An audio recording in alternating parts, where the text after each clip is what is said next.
पूरे देश में उनको मैं सबसे भ्रष्ट मिला।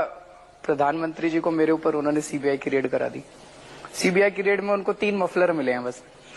मोदी जी ने मेरे ऊपर सीबीआई की रेड कराई थी।